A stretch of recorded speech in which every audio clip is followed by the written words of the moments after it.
His disastrous summit with Vladimir Putin on Friday in Alaska. Yesterday, Donald Trump met at the White House with President Zelensky of Ukraine and our European allies. Now, I'm going to discuss what this means for the future course of this conflict, but more importantly, I'm going to use this opportunity to explain why I believe President Trump, based upon what I've seen and come to understand over the past several days to a week, is going to be incapable of negotiating or facilitating a resolution of this war anytime soon, and perhaps not the next 6 months, not the next year, not even the next, several years, all the way through the end of his term. So the first thing is, as you recall, the offer from Russia on Friday to end the war was the same offer that Russia's been making since way back in 2022, when their battlefield position was very different. So despite changing battlefield realities against them in the negative for Russia, they keep making the same maximalist offer. The reason they're making this offer was this crazy, ridiculous offer that they know Ukraine won't accept is because they don't want Ukraine to accept it. They want to keep fighting. Okay, so the basic tenets of what Russia wants is for Ukraine to give up all of Donetsk Oblast. They want Ukraine to agree not to join NATO. They want Ukraine to have basically no functional standing army.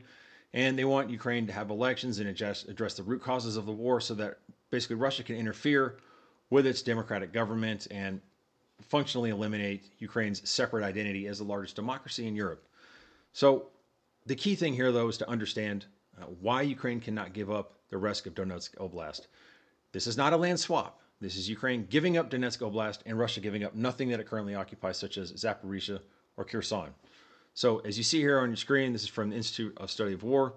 And what it explains is what's left in Donetsk Oblast is land, territory, defensive fortifications, and what are called fortress cities that Russia has been unable to conquer since, and they've been trying since 2014. Okay, there's a strong emotional connection between the Ukrainians and Kramatorsk. I've lived there before. That's not going to be given up without a hell of a fight. And critically, if they do give that up, this area, which has been filled with defensive lines that have been built over millions of man hours and millions of dollars, then what's going to end up happening is what you see here on your screen now, and that is Russia's going to break out and be able to have an open door to go attack the rest of the country. You have terrain that is conducive to the defense, or conducive to defense against an invading force in Donetsk, in what I just showed you. If they give that up, it's plains after that, and they can just break out and go forward. Now, would they be able to? Who knows? But there's no reason to give this up to the Russians when they can't already occupy it on the battlefield in exchange for no land in return from the Russians. On top of that, there's going to be huge costs for the Ukrainians to rebuild. And so they need to make sure that everything they have that is of financial worth in their country, such as minerals, natural resources, that they hold on to that. And that's the critical point here as well. If they give up Donetsk, then they give up a lot of their critical mineral resources and their ability to have future income to rebuild, things that have been destroyed in their country, to do demining, for example, all because of Russia. So again, this is a complete non-starter, and that's the entire point. Now, what we're going to look at now is video yesterday that was posted on the White House Twitter account of this meeting between our European allies, Trump and Zelensky. And as we go through this, I'm going to explain something I've come to understand about Trump that's critically important. So you see, Chancellor Merz from Germany pulling up. You see Emmanuel Macron from France coming in. You can hear the music. It's very evocative and emotional. There's President Zelensky. He pulls up, and he's being treated yesterday with, other than by the stupid questions from the MAGA reporters, with a lot of dignity and respect. They're walking together. And if you saw this, divorced from everything else, you would think these are clearly allies. They're clearly standing together, and they're against Russia. Okay. Now, that's what you'd understand. And that would be only bolstered by the fact that pictures like this were posted on, again, Trump and the White House's social media. He's there with Zelensky, a map of Ukraine, and the Constitution's in the background. It's in black and white, and they look like they're friends there, right? So they're walking together. Again, flowers in the background, and the final sort of picture in this array of, this that came out of social media was peace through strength. All of our allies. It looks like the Cold War type of unity right there, right? And so, what was the functional result of all of this? Again, what you see here is this is Donald Trump, and basically what he's agreeing to. Not as clear in this social media post, but from the other allies and from discussions later, was that basically Ukraine would get security guarantees possibly European troops inside Ukraine as a reserve force against a Russian invasion, further Russian invasion if they do reach a peace agreement, and that Ukraine would purchase or have financed for it $100 billion in American weapons. Now, the problem is that those weapons would only be delivered after there is a signed peace agreement, which basically gives Russia veto power over whether or not those weapons are ever delivered. So there's a hang up there. And then with the European troops, that can also cause a problem because, as we'll see in just a moment, the Russians aren't going to agree to that. So again, we're basically getting nowhere. But the key thing here is not the specifics of what happened yesterday and these two ships passing the night with respect to the specific terms of the negotiations and offers. It's the fact that after having this wonderful meeting and this evocative music and reflecting that, Europe, Ukraine, and America are together in this, Donald Trump goes on Fox News this morning, like 12 hours later, and all of a sudden he's back to spouting just straight up Kremlin talking points, complete Russian propaganda, and blaming Ukraine for starting the war. As if, which is ridiculous, as if the victim of an unlawful invasion is somehow at fault. Look how quick he changed, okay? And not only that, here you have, which is Russia basically shutting down almost preemptively any of the security guarantees that were sort of the fundamental pillar of the discussions in the White House yesterday, saying we're not going to allow there to be any foreign soldiers inside Ukraine, okay? As if they're in a position to dictate terms, which they're absolutely not.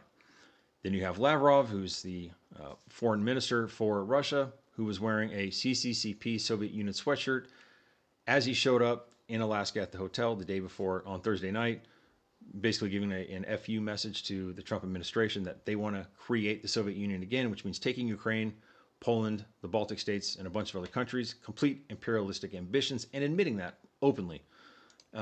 He says, we're not going to basically, another thing, part of the discussions yesterday that Trump wants to have, first, he called Vladimir Putin during the meeting. He wants to have a meeting between Zelensky and Putin, which Putin will never agree to because he thinks Ukraine's not a country and Zelensky's not a legitimate leader, number one. Number two, after that meeting takes place, which it won't, then there'll be what's called a trilateral meeting between Trump, Zelensky, and Putin, which again will never happen. So all this stuff is clearly never going to happen or is rejected outright, or the Russians have veto authority over it. So just really getting nowhere, okay?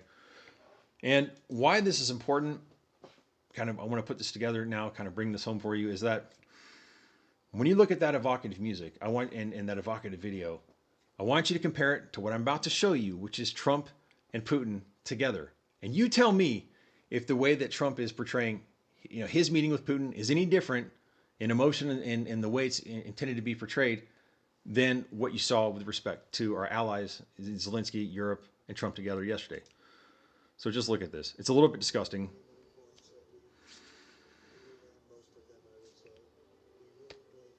It's the same inspirational music. I mean, look at it. There's the red carpet. There he is, shaking his hand.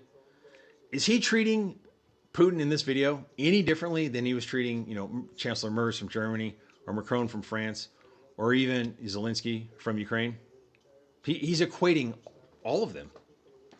And this tells you something very important about Donald Trump, is that what he cares about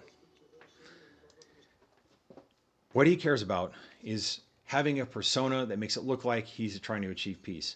It's not about Ukraine is right. Ukraine is on the side of the rules-based international order. Ukraine is the victim. It is not about pressuring Russia or even criticizing Russia, which he has basically never done. He's never done anything concrete against Russia. He's never imposed sanctions. He's never imposed tariffs. Words don't count. He just wants a show. He just wants to be the center of attention. And he doesn't care, basically what outcome there is, as long as he gets to make videos like this. And that's what I want you to understand. And if you come from a position like Donald Trump is, where you just want to be, part of, the main character, and be able to portray to the world like that you're strong and that you're doing these things and that you're a peacemaker because you want a Nobel Prize, nothing's ever going to get accomplished because you have to be tough on the Russians and you have to reflect the reality of the rule of law and you have to reflect the reality of what's going on the battlefield where Russia's losing. So we're not going to get anywhere with Trump. Period. End of story. The upside to this for Ukraine is it will give them an opportunity to win the war and defeat Russia's military completely and this is going to sound, some people disagree with this, but again, you got to believe, you got to have faith. It would allow Ukraine to take back Crimea and everything that Russia currently occupies. So that's where we're at. I don't think Trump cares at all about anything but having more videos for himself. If he could have one where Putin, took the rest of Ukraine and he showed up in Kyiv, he would absolutely do that. So that's what it's about for him. So let me know in the comments if you agree or disagree. But I appreciate you guys watching. I hope you have a good night. Keep it here to get more updates as they come. Take care.